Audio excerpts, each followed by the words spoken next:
So I have to know, because I don't want to be embarrassed where all the guys say, okay, KK, you've written all of those great songs, write us some more. So I'll do the Blues Brothers thing. Okay, we can put the band together now, Elmer, or whatever his name was, So, okay, guys, I think we can take this seriously. And, but yeah, it's just accelerating at a great rate of knots. And I'm excited to kind of still be around doing this and still be flying the flag for rock and metal and inspiring everyone to continue to see the validity and to also, like I said, again, entwined in the record, there's other emotions and sentiments that, out there to say, like I do, appreciate, although some bands are fragmented because maybe people have passed on, maybe there's been fallout, whatever there is, to rejoice and hang on and give everybody a chance to try to continue to deliver up, music from these people or a combination of people or individuals, that's me as well, and to give us a chance and an opportunity to continue, if nothing else, with all of the crap aside, give us an opportunity to create some great music and put on some great shows because we're chomping at the bit to do it.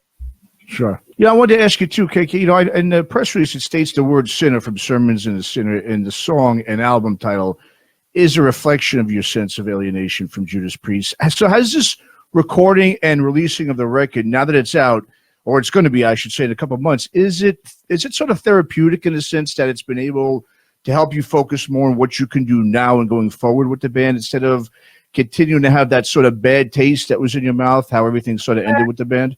Yeah, like I say, just before I actually sat down to write, and even, I've real frequently, I've written to the guys and said, is the door open or closed? And they said it's permanently closed. So I've just gone forward, and now that I have, I'm really glad they said that, because this gives me an opportunity to create some great music with a great band, and it's kind of refreshing, and I don't have to reach compromises, because I know the guys that are with me, I've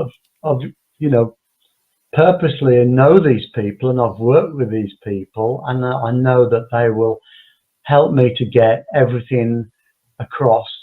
I have to say, there's so much involved and entwined in this whole record in so many ways. So, as I said, so many sentiments, emotions. It's so complex, as you can imagine. Really, guys, I think after spending all my life, it's like it's hard to explain. Sure.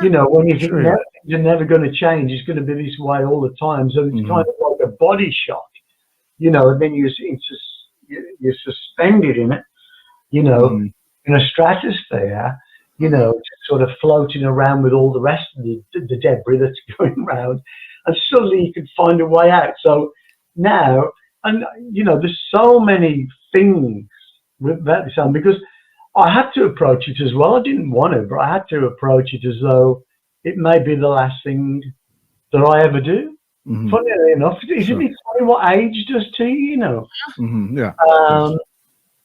Sadly, I lost my sister just over a week ago, and she was just 70. So she was a year older than me. But like I say, and so traversing through the album and everything about it, trying to get everything out I wanted to say, but I wanted just to have fun, and I wanted to just have rock, and I wanted just to have metal, and for it to be everything.